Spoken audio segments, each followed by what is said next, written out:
The odd pet adoption. John Miller was not the kind of man who liked to go out much. He preferred the comfort of his small apartment, where he spent most of his time tinkering with gadgets and building small machines for fun. A quiet man with a love for technology, John enjoyed his simple routine, until his friend Greg convinced him to visit a tech expo in the city. "You need to get out, man," Greg had said. "This expo is full of amazing stuff. They're showing off these new smart pets. Perfect for someone like you." John wasn't convinced but decided to go anyway. The expo was crowded and loud, with bright lights flashing from every corner. Booths showcased the latest drones, holograms, and AI robots, but none of it interested John. He was ready to leave when a small booth in the corner caught his eye. The booth wasn't as flashy as the others. It had a sign that read, "Adopt a smart pet, the companion of the future." Behind the counter stood an old man with a kind smile. On the table were small, furry creatures that looked like a mix between a cat and a rabbit. "Welcome. Are you looking for a companion?" the old man asked. John hesitated. "I'm not really a pet person." "These aren't ordinary pets," the man said, picking up one of the creatures. It had big, curious eyes and fur that shimmered slightly under the light.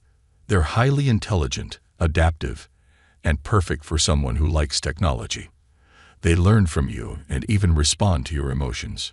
John raised an eyebrow. "Sounds too good to be true." The man chuckled. "Try it for yourself. Here, meet Luna." He handed John one of the creatures. John was surprised by how warm and soft it felt. The little creature tilted its head and made a chirping sound, almost as if it was greeting him. Its big eyes seemed to sparkle with life. "What do you think?" the man asked. "I don't know," John said, but he couldn't deny he was curious. The creature seemed almost alive. Against his better judgment, he nodded. "Okay, I'll take her." John brought the smart pet home, feeling a little silly. He placed it on his work desk and watched as it explored the space. It moved smoothly, almost like a living animal. "Let's see what you can do," John said, turning on his laptop. He connected the pet to his system to check its programming. But something was strange. The data looked unusual, too complex for a simple AI pet. As he worked, the pet watched him closely. At one point, it mimicked his movement, tilting its head exactly the way he did. "That's weird," John muttered.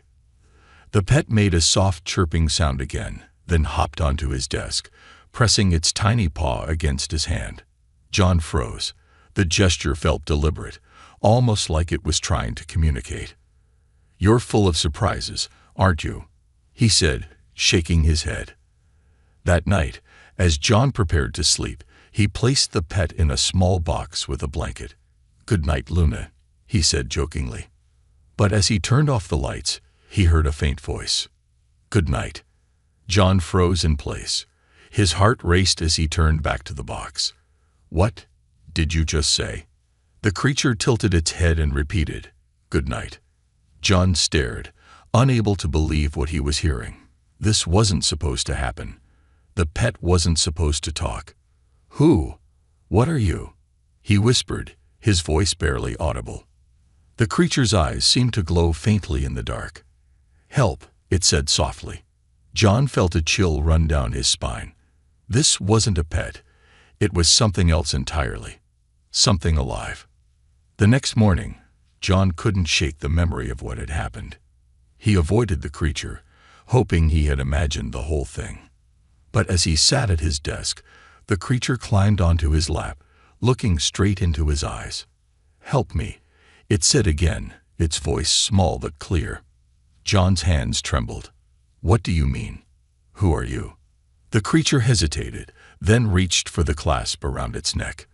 With a soft click, the fur peeled away like a suit, revealing something that took John's breath away. Underneath was a small humanoid figure with pale blue skin and large luminous eyes. It looked fragile and scared, its tiny hands clutching the edge of the suit. "I'm not a pet," It said in a trembling voice, "I'm Zaya, and I need your help." John's mind raced as he tried to process what he was seeing. This wasn't just his smart pet. This was an alien. "Why?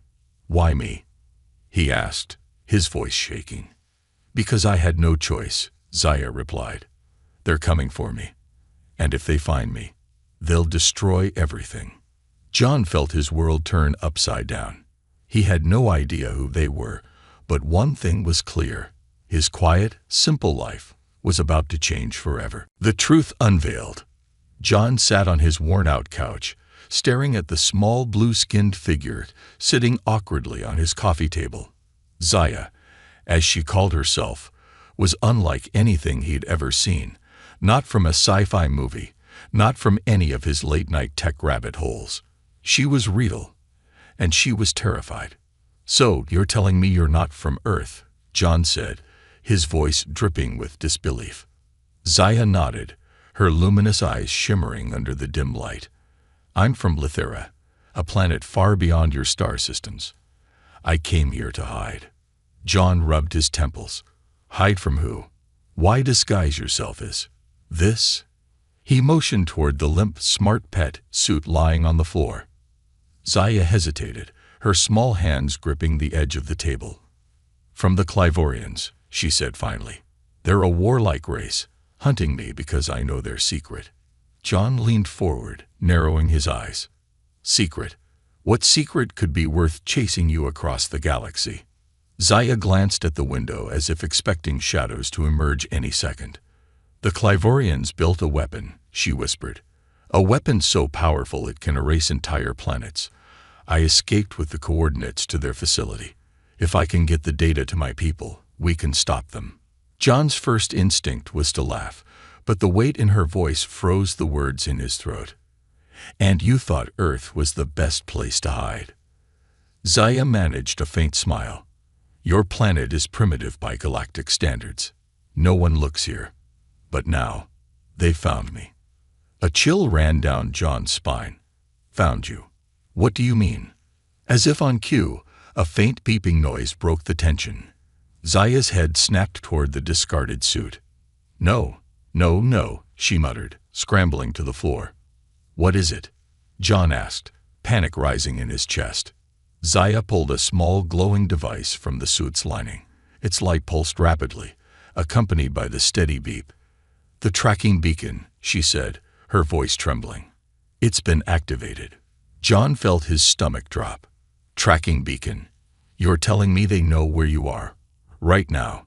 Zaya nodded, her fear palpable. "They'll be here soon." John's mind raced as he paced the living room. Okay, he muttered. "We need to shut that thing off. Can we destroy it?" Zaya shook her head. "It's too late. Once it activates, it sends a signal across hyperspace. The Clivorians will already be en route." "Fantastic," John muttered. "So, what do we do now?" "Wait for them to knock on the door and say hello." Zaya stood, her small frame trembling but her voice steady. "We have to move. Your technology is limited, but you're an engineer, right? You can help me disable the beacon temporarily, enough to buy time." John stared at her. "You've got the wrong guy. I build coffee machines, not alien tech." "You're all I've got," Zaya replied, her eyes locking with his. "Please." John sighed heavily. "Fine. But if we get caught, I'm blaming you." The next hour was a chaotic flurry of tools, wires, and muttered curses. John worked on the beacon with Zaya guiding him, her alien knowledge blending with his mechanical expertise. "This thing is built like a tank," John grumbled, sweat dripping down his forehead. "What kind of psychopaths make technology like this?" "The Clivorians," Zaya replied flatly. Finally, John managed to cut off the beacon's power source. The beeping stopped, leaving an eerie silence in its wake. "Done," he said, slumping back in his chair. "Now what?" Zaya inspected the device, her expression still tense. "This will only slow them down. They'll lose our exact location, but they'll keep searching the area. We have to leave." "Leave?" John asked, his voice rising. Leave and go where? They'll find us no matter what. Zaya stepped closer, her voice firm. Not if we stay ahead of them. I know where we need to go. A safe place where I can send a distress signal to my people. John shook his head. This is insane. I don't even know why I'm helping you. Because you're human, Zaya said softly. And humans always help. Her words hit John harder than he expected. He didn't know if it was guilt, fear, or some strange sense of responsibility. But he found himself nodding. All right, let's do this. As they packed what little they could carry, John glanced at Zaya. She looked so small and fragile, yet there was something unbreakable about her spirit. We have one chance, Zaya said as they stepped out into the cold night. If we fail, Earth won't just be a hiding place. It'll be the Clivorians' next target. John tightened his grip on the makeshift toolkit in his hand. No pressure, then, he muttered, leading her toward his car. As they drove into the darkness, a faint hum echoed in the sky above them. Zaya's voice broke the silence. They're here. John's knuckles turned white on the steering wheel. Let's hope we're faster. The chase begins.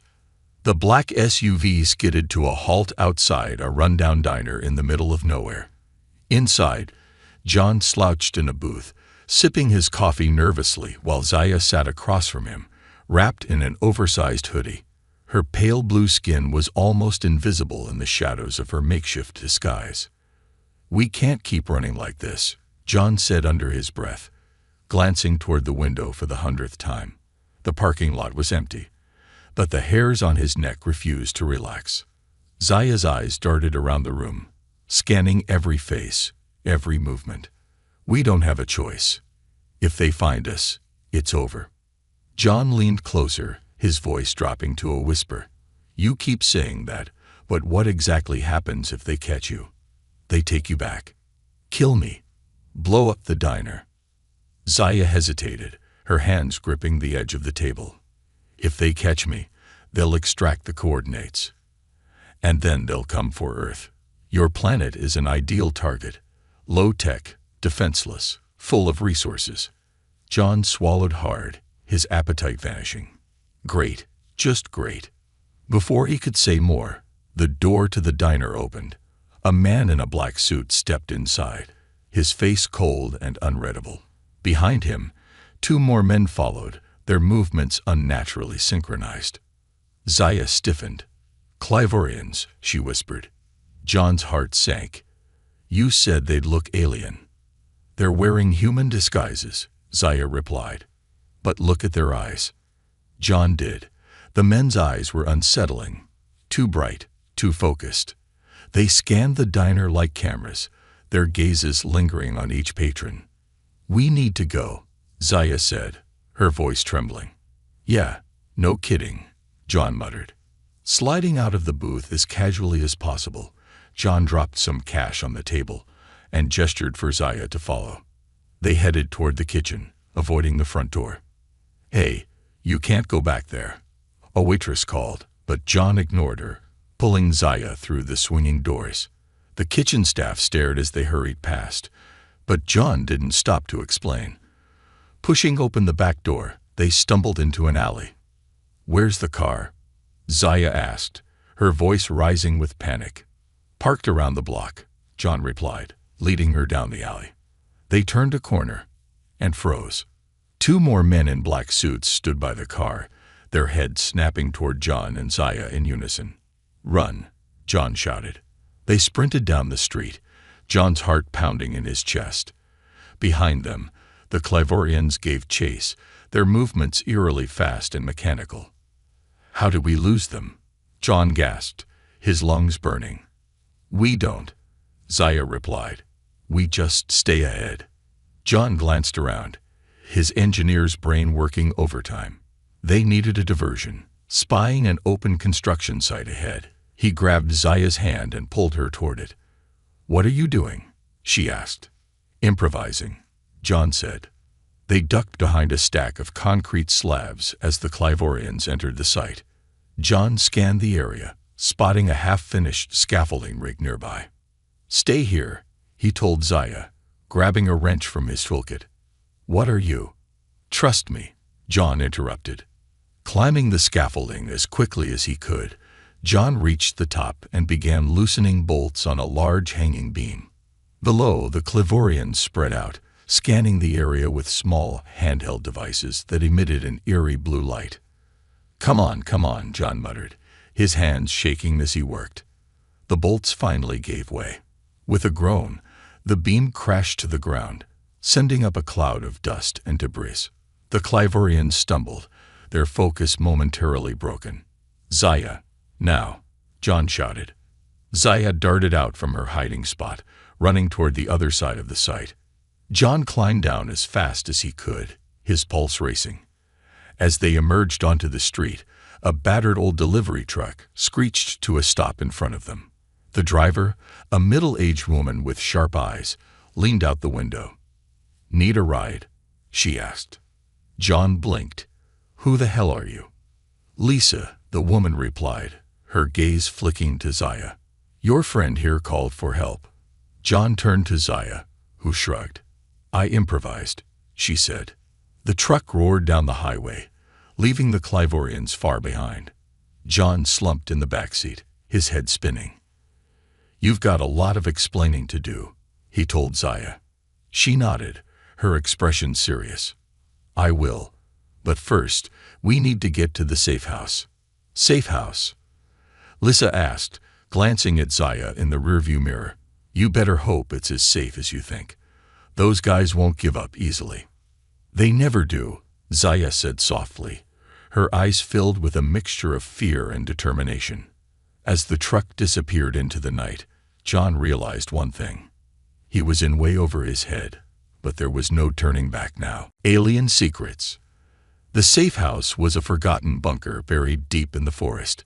Its metal doors creaked loudly as Lisa pushed them open, revealing a dimly lit space filled with dusty furniture, outdated tech, and the smell of damp concrete. "This place screams cozy," John muttered, stepping inside. "It's secure," Lisa shot back, dropping her duffel bag on the floor. She glanced at Zaya, who stood quietly in the corner, her oversized hoodie making her look even smaller. "Now, you want to tell me what's going on?"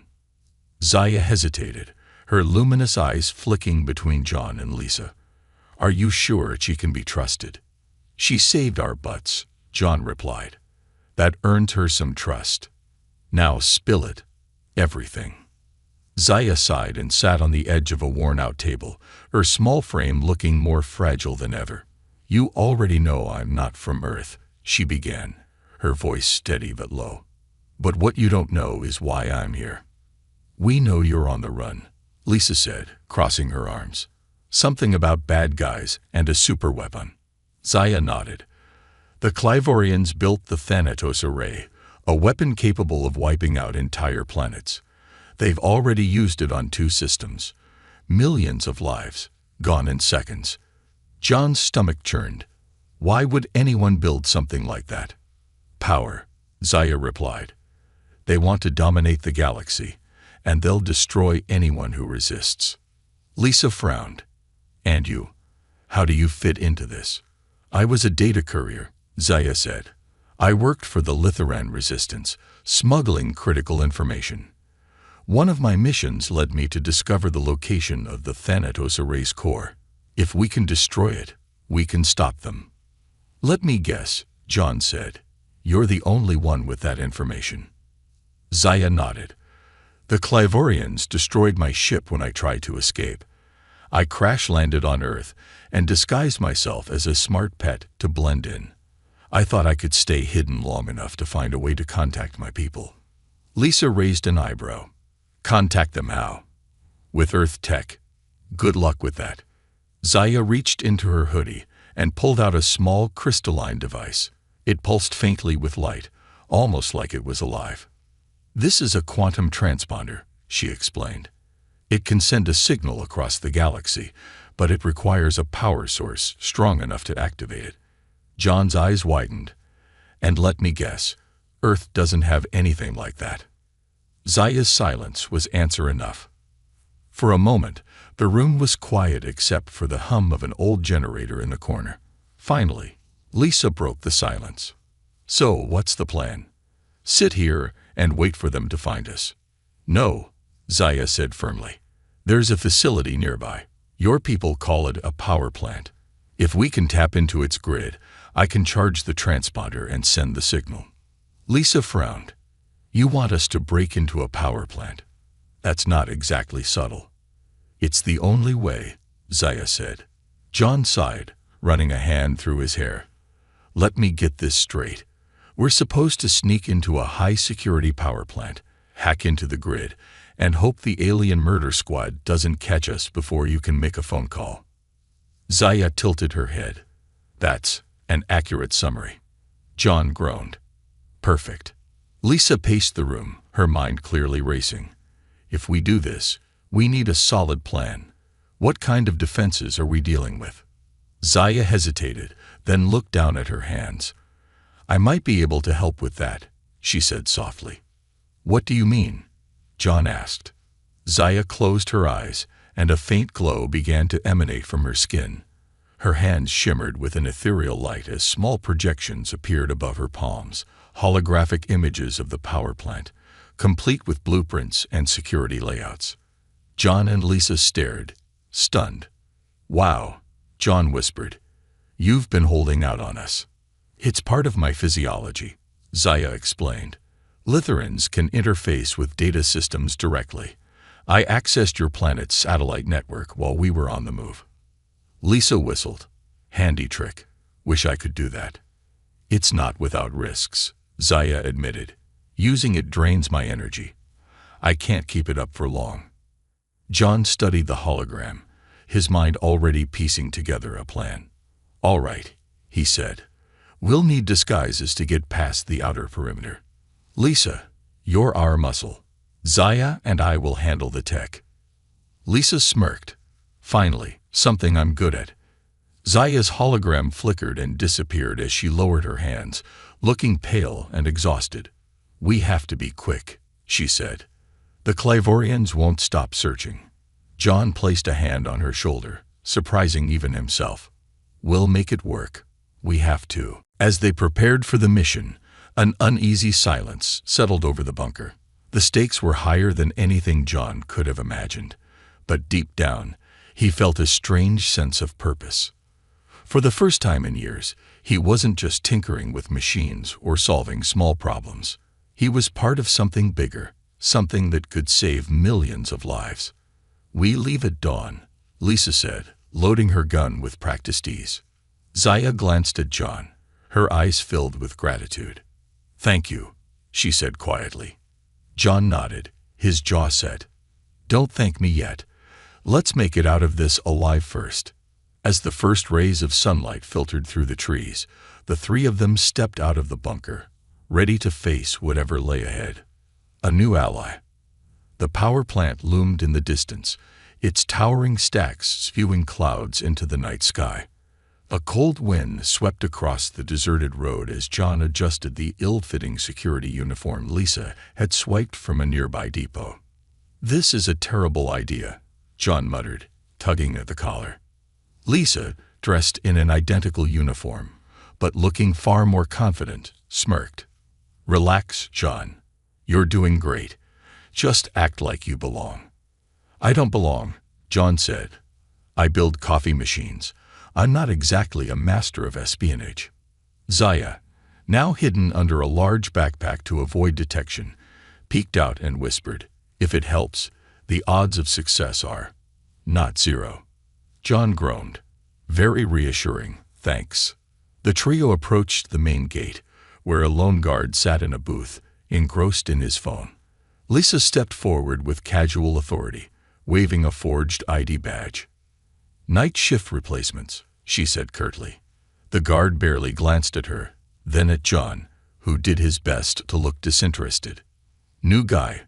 the guard asked. Lisa slapped John on the back. "Yeah, trainee. Don't mind him. He's nervous." The guard chuckled. "Aren't they all? Go on through." As the gate buzzed open, John let out a breath he hadn't realized he was holding. That was too easy, he whispered. Lisa shrugged, not complaining. Let's move. Inside, the plant was a maze of pipes, machinery, and blinking control panels. Zaya guided them with whispered instructions, her knowledge of the layout uncanny. How do you know all this? John asked as they crept down a narrow corridor. Zaya hesitated. I told you, I interfaced with your systems. But there's more. This isn't just any power plant. The Clivorians have been here before. John froze. Wait. What? This facility has traces of their tech, Zaya explained. They've used it to siphon energy before, likely for a hidden operation. Lisa cursed under her breath. So, we're walking into a place they already know about.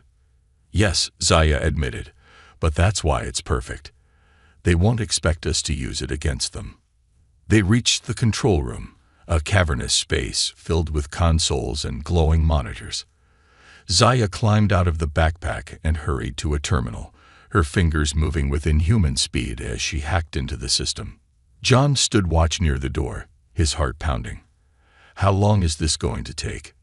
Not long, Zaya replied, her voice steady despite the urgency. Lisa checked her watch. We need to hurry. If they're tracking us. A low hum interrupted her, followed by the flicker of overhead lights. They're already here, Zaya said grimly, her hands never stopping. The room's monitors blinked and flashed, displaying alien symbols John couldn't begin to understand. What's happening? He asked. I'm charging the transponder, Zaya explained. But I've triggered their alert systems. They know we're here. The sound of heavy footsteps echoed in the hallway. Lisa pulled out her gun, her expression hardening. We've got company. John's stomach churned. What do we do? Hold them off, Lisa said simply. That's not a plan.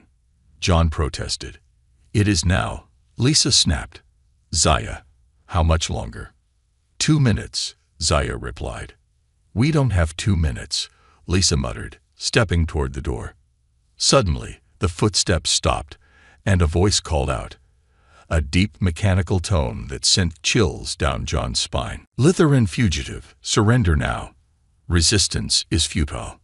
Zaya's hands faltered for a moment, but she quickly resumed her work. Don't listen to them, she said. They won't take prisoners. John felt a surge of panic. That's supposed to make us feel better. Lisa positioned herself near the door, motioning for John to take cover. You've got one job, John. Keep her safe. Before he could argue, the door burst open, and a squad of Clivorians in their humanoid disguises stormed in. Lisa moved like lightning, her training evident as she took down 2 of them with precise shots. But there were too many. John grabbed a wrench from his toolkit and swung wildly at an approaching Clivorian, managing to knock it off balance. I can't believe I'm doing this, he shouted. Zaya's voice cut through the chaos. I need 10 more seconds. Make it 5. Lisa yelled, grappling with another Clivorian. The transponder emitted a high-pitched whine as Zaya pressed the final sequence. It's done, she cried. A beam of light shot from the transponder, piercing the ceiling and disappearing into the night sky. The Clivorians froze, their attention snapping toward the device. We have to go, Zaya shouted, grabbing the transponder and leaping into John's arms. Lisa fired a few more shots before retreating. Move, move. The trio bolted through the maze-like plant, pursued by the enraged Clivorians. Explosions rocked the facility as the alien hunters began destroying everything in their path. They burst into the open air, just as a sleek alien ship descended from the sky. Its hull gleamed with a strange light, and its weapons aimed directly at the Clivorians. Zaya's face lit up with relief. It's my people. They got the signal. As the Lithuanian ship unleashed a barrage of energy blasts, John and Lisa could only watch in awe. About time, Lisa muttered, lowering her gun. John looked at Zaya, still clinging to him. You really are full of surprises. Zaya smiled faintly. You haven't seen anything yet. The final confrontation. The Lithuanian rescue ship hovered above the chaos, its sleek, silver frame glowing faintly in the night sky. John stood frozen, watching as beams of energy shot out, striking the Clivorians with surgical precision. Despite the ship's intervention, the Clivorians showed no sign of retreat. "They're relentless," Lisa muttered, reloading her gun. "They won't stop until they have me," Zaya said quietly. Her small hands trembled as she clutched the transponder. John stepped closer, his voice firm. "Then we make them stop." Zaya looked up at him, her luminous eyes wide with both fear and hope. "You can't fight them all. They'll overwhelm you." Lisa smirked, tapping her weapon. "We don't have to fight them all, just enough to make a difference." The Clivorians shifted their strategy, splitting into two groups. One continued to attack the Lithuanian ship, while the other advanced toward John, Zaya, and Lisa. John scanned the area, his engineer's brain kicking into overdrive. "We need to create a bottleneck. If they can't surround us, we might stand a chance." Lisa nodded. "There's an old access tunnel over there," she said, pointing to a narrow concrete pathway. "It's a death trap, but it'll force them to come at us one by one." "Perfect," John said. "Zaya, stay behind me. Lisa, cover the rear." Zaya hesitated, her voice trembling. "I can help. I'm not useless." John turned to her, his expression softening. "I know you're not. But if you get hurt, all of this is for nothing. Stay safe. That's how you help us." Zaya reluctantly nodded, retreating behind him as they moved toward the tunnel. Inside the tunnel, the sound of their footsteps echoed loudly, mingling with the distant hum of the Lithuanian ship's engines. The Clivorians were close, their heavy boots striking the ground like a drumbeat. John set to work, pulling wires and components from his toolkit. "If we can rig something explosive, we can slow them down," he said, his hands moving with practiced precision. Lisa kept watch, her weapon aimed at the tunnel entrance. "Make it quick," she said. Zaya crouched beside John, her voice low. "I can enhance it," she offered. John glanced at her. "Enhance it? How?" Zaya held out her hand, and faint arcs of energy danced across her fingertips. "Lithuanians can manipulate energy. I can amplify the charge." John hesitated, then nodded. "Do it." Zaya placed her hand on the device John had rigged, her eyes glowing brighter as the energy flowed into the wires. The makeshift bomb began to hum, its light pulsing rhythmically. "That's terrifyingly impressive," John muttered. "Done," Zaya said, her voice trained. The Clivorians stormed into the tunnel just as John placed the device near the entrance. He pressed a button, and the bomb detonated with a deafening roar. The explosion sent a shockwave through the tunnel, collapsing part of the ceiling and blocking the Clivorians' advance. Lisa grinned. "Nice work." "Don't celebrate yet," John said, wiping sweat from his brow. "They'll find another way in." As they emerged from the tunnel, the Lithuanian ship descended lower, its side hatch opening to reveal a group of armored Lithuanians. One of them, a tall figure with sharp features and a commanding presence, stepped forward. "Zaya," the figure called, their voice resonating with authority. Zaya's face lit up. "Commander Rin." The commander approached quickly, scanning the group. "You've done well, child. But the Clivorians are still a threat. We need to end this here." Lisa raised an eyebrow. "End it how?" "They're like cockroaches." Rin's gaze shifted to the transponder in Zaya's hands. The transponder can emit an EMP strong enough to disable their systems, but it will require full activation. John frowned. "And what does full activation mean?" Rin hesitated. "It will drain Zaya completely. Her energy source is tied to the transponder's core." "No way," John said firmly. "We're not sacrificing her." Zaya stepped forward, her voice steady despite the fear in her eyes. "It's the only way. If we don't stop them now, they'll destroy everything." The Clivorians began regrouping, their forces advancing toward the Lithuanian ship. Time was running out. John clenched his fists, his mind racing for an alternative. There has to be another way. Can't we? There isn't, Zaya interrupted. She placed a hand on his arm, her gaze soft but resolute. You saved me. Let me save you. Before John could argue, Zaya stepped forward, holding the transponder aloft. Her body began to glow, the energy radiating from her intensifying with every second. The Clavorians hesitated, their weapons faltering as the light grew brighter. Zaya. No, John shouted, but it was too late. With a final burst of energy, Zaya unleashed the EMP, a blinding wave of light that swept across the battlefield. The Clavorian ships and weapons powered down instantly, their forces collapsing like puppets with cut strings. When the light faded, Zaya collapsed to the ground, her small form motionless. John rushed to her side, his heart pounding. Zaya, wake up. Ren knelt beside him, placing a hand on his shoulder.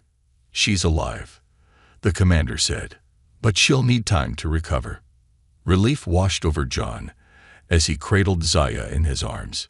You did it, he whispered. Lisa walked over, her expression softening. Kid's tougher than she looks. The Lithuanian ship began to lift off, its crew preparing to leave. Rain turned to John and Lisa. You've done more for us than we could have asked. Thank you. As the ship ascended into the night sky, John watched it disappear, a strange mixture of pride and sadness filling his chest. Zaya stirred weakly, her eyes fluttering open. Did we win? She whispered. John smiled, tears in his eyes. Yeah, kid, we won. A new beginning. The sunrise painted the sky in shades of gold and pink as John sat on the edge of the forest clearing, staring at the sleek Lithuanian ship preparing for departure.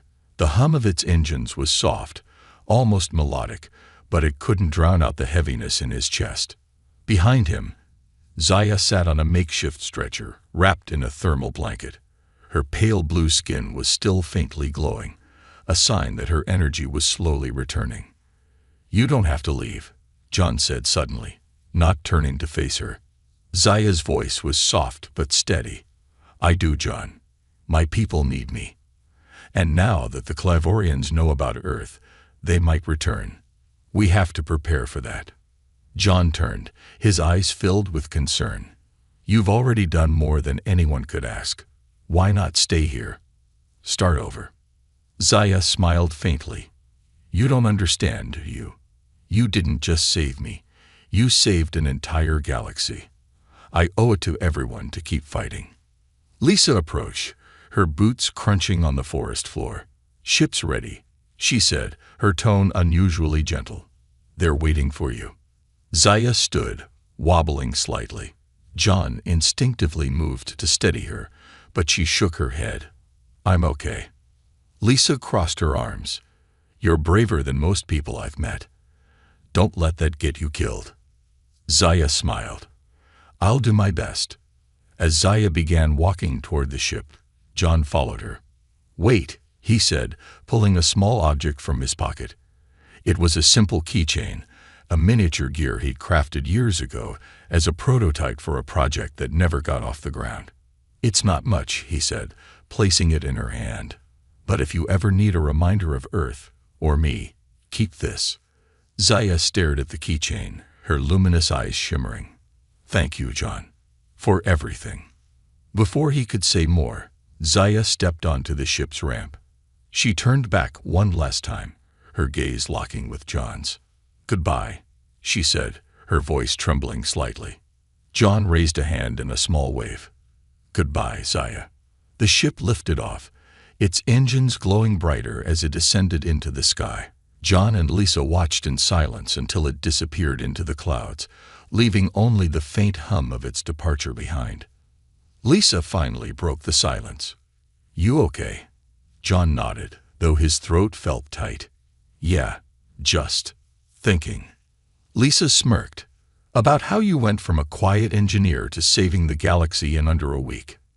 John chuckled, the sound more bittersweet than joyful. Something like that.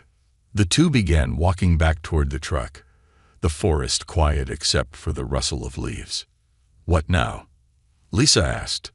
John looked up at the morning sky, where the faintest streak of light marked the Lithuanian ship's path. "Now," he said, "I guess I go back to fixing coffee machines." Lisa laughed. "Somehow, I don't think that's in your future anymore." As they reached the truck, John paused, glancing back toward the clearing one last time. "You think she'll be okay?" he asked. Lisa shrugged, a rare softness in her voice. "She's tough, and she's got her people now. She'll be fine." John nodded, forcing himself to believe it.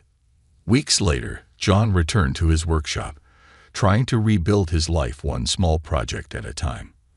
But every so often, he found himself glancing at the sky, wondering if Zaya was out there, fighting battles he couldn't even imagine. One night, as he was tinkering with a new gadget, a strange glow filled the room. He turned to see a small, crystalline device on his desk, the transponder Zaya had used. It pulsed faintly, as if alive. A message appeared in the air above it, written in glowing Lithuanian script. Though John couldn't read the words, he didn't need to. He knew it was from her. "Thank you, John, for everything. I'll be back." A smile crept onto his face as he stared at the message, the possibilities of the universe suddenly feeling a little closer.